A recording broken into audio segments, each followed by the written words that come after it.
ఆంధ్రప్రదేశ్లో ఎన్నికల ఫలితాలకు పెద్దగా సమయం లేదు. అయితే గెలుపోటములపై మాత్రం బెట్టింగులు జోరుగా కొనసాగుతున్నాయి. ఎవరు గెలుస్తారు, ఎవరికి ఎన్ని సీట్లు వస్తాయి, మెజారిటీ ఎంత, ఇలా ఎన్నికల ఫలితాలపై వేల కోట్ల రూపాయల బెట్టింగులు బహిరంగంగానే జరుగుతున్నాయి. పట్నాలు, నగరాలే కాదు, పల్లెటూర్లలోనూ ఎకరాలకు ఎకరాలు పందెం కాస్తున్న పరిస్థితి నెలకొంది. ఇప్పుడు బెట్టింగులతో బజార్న పడక తప్పదా? జూదం జీవితాలనే సర్వనాశనం చేయడం ఖాయమా?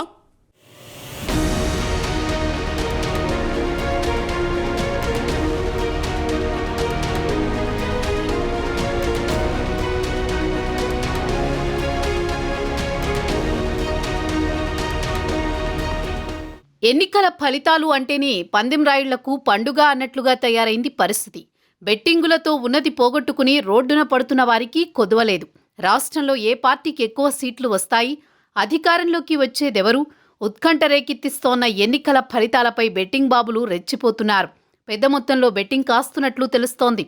కొత్త ప్రభుత్వం ఏర్పాటు చేసే పార్టీపై 1కి 5 రెట్ల చొప్పున అంటే లక్షకు 5 లక్షల రూపాయల బెట్టింగ్ పెడుతున్నట్టు సమాచారం. పిఠాపురం, భీమవరం, మంగళగిరి, పులివెందుల, కుప్పం స్థానాలపై పెద్ద మొత్తంలో బెట్టింగ్ పెట్టినట్టు తెలుస్తోంది. మంగళగిరిలో గెలిచేదెవరు, కడప ఎంపీ స్థానం దక్కించుకునేదెవరు, భీమిలిలో పరిస్థితి ఏమిటి, అలా కొన్ని స్పెసిఫిక్ స్థానాలపై ఓ రేంజ్లో బెట్టింగులు జరుగుతున్నాయట. ఇంకోవైపు అధికారంలోకి వచ్చేది కూటమినా వైసీపీనా అన్న దానిపై పల్లెటూర్లలో ఎకరాలకు ఎకరాలు పందాలు వేసుకునే పరిస్థితి వచ్చిందంటే అర్థం చేసుకోవచ్చు బెట్టింగ్ పిచ్చి ఏ రేంజ్కు చేరిందో అన్నది.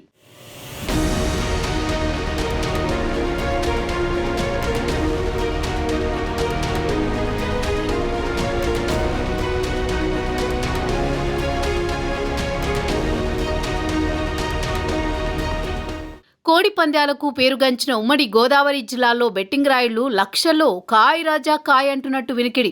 చోటా నేతలు, కొందరు వ్యాపారులు, మధ్యవర్తుల అవతారం ఎత్తినట్లు చెబుతున్నారు. ఎవరు గెలిచినా తమకు 1 నుంచి 5% కమిషన్ ఇవ్వాలని మాట్లాడుకుంటున్నట్టు చెబుతున్నారు. సినీ, రాజకీయ, వ్యాపార రంగాల వారితో ప్రైవేట్ ఉద్యోగులు, యువకులు, చిరు వ్యాపారులు 50,000 నుంచి ₹1 కోటి వరకు పందెం కాస్తున్నారట. రాష్ట్రంలో కొత్తగా ఏర్పాటయ్యే ప్రభుత్వంపైనే ఎక్కువగా పందాలు జరుగుతున్నట్టు తెలుస్తోంది. ఏపీ రాజకీయాల్లో సంచలనం సృష్టించిన నేతలు, ప్రజాదరణ భారీగా ఉన్న నాయకులు, నిత్యం వివాదాలతో చర్చనీయాంశమైన ప్రజాప్రతినిధులు బరిలో ఉన్న చోట భారీగా పందాలు సాగుతున్నాయని సమాచారం. అన్నింటికంటే పిఠాపురం హాట్ సిటీగా మారిందని టాక్. ఆ తర్వాత కుప్పం, పులివెందులలో మెజారిటీపై బెట్టింగులు పంటర్లకు కాసులు కురిపిస్తున్నాయట. గతం కంటే మెజారిటీ తగ్గుతుందని ఒకరు పందెం పెడితే కాదు పెరుగుతుందని మరికొందరు బెట్టింగ్ వేస్తున్నట్లు చెప్పుకుంటున్నారు. పవన్ కళ్యాణ్ మెజారిటీపై పెద్ద ఎత్తున పందాలు వేస్తున్నారట బెట్టింగ్ రాయుళ్లు.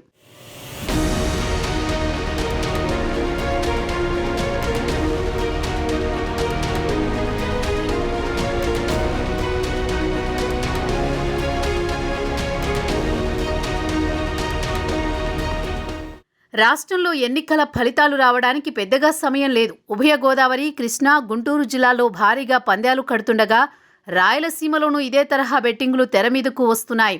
ప్రధానంగా ఎన్డీఏ కూటమి, వైసీపీల మధ్య బెట్టింగులు కట్టేవారు పోటీ పడుతున్నారు. రాయలసీమలో సీఎం జగన్ పోటీలో ఉన్న పులివెందుల, టీడీపీ అధినేత చంద్రబాబు బరిలో ఉన్న కుప్పంలోనూ పందాలు కట్టినట్టు తెలిసింది. మెజారిటీపైనే ఎక్కువగా బెట్టింగ్ రాయుళ్లు దృష్టి పెట్టారు. గత ఎన్నికల్లో వచ్చినంత మెజారిటీ ఈ ఎన్నికల్లో జగన్కు రాదని ఎక్కువ మంది పందెం కట్టినట్టు తెలిసింది. అదేవిధంగా కడప పార్లమెంటు స్థానం నుంచి బరిలో ఉన్న కాంగ్రెస్ పీసీసీ చీఫ్ షర్మిలకు 1,00,000 పైనే ఓట్లొస్తాయని ఎక్కువ మంది పందాలు వేస్తున్నట్లు తెలిసింది.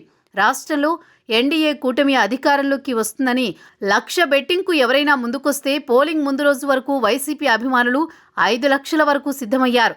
అయితే పోలింగ్ మరుసటి రోజు నుంచి 1,00,000కు 1,00,000 మాత్రమేనని ఇప్పుడు అంటున్నారు. ఇక ఏపీ ఎన్నికలపై తెలంగాణలోనూ పందాలు కడుతున్నట్టు సమాచారం.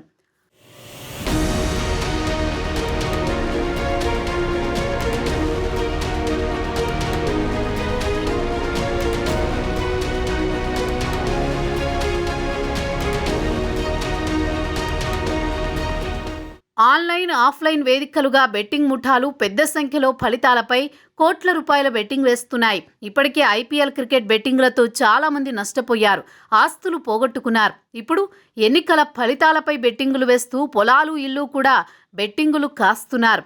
అయితే బెట్టింగులతో రోడ్డున పడుతున్న వారు చాలా మందే ఉన్నారు. బెట్టింగ్ రాయుళ్లను గుర్తించి వెంటనే చర్యలు తీసుకోవాలన్న వాదనలు వినిపిస్తున్నాయి. అయినా జూదంతో బాగుపడిన వారు లేరు. కత్తి చేతబట్టిన వారు ఆ కత్తికే బలైపోయారన్నట్టు జూదమాడేవారు ఆ జూదానికే బలైపోవడం ఖాయం. ఈరోజు 10 రూపాయలు వచ్చాయని జూదం అనే రొచ్చులోకి దిగితే రేపు 100 రూపాయలు పోవచ్చు. అంతేకాదు సర్వం కోల్పోయి రోడ్డున పడొచ్చు. మరి ఏపీలో జరుగుతున్న పొలిటికల్ బెట్టింగులు ఆపేవారే లేరా? పందెం రాయుళ్లే కాకుండా సామాన్యులు కూడా జూదం రొచ్చులోకి దిగుతున్న తరుణంలో ఈ బెట్టింగులకు అడ్డుకట్ట వేసేదెవరు అన్నది కాలమే తేల్చాలి.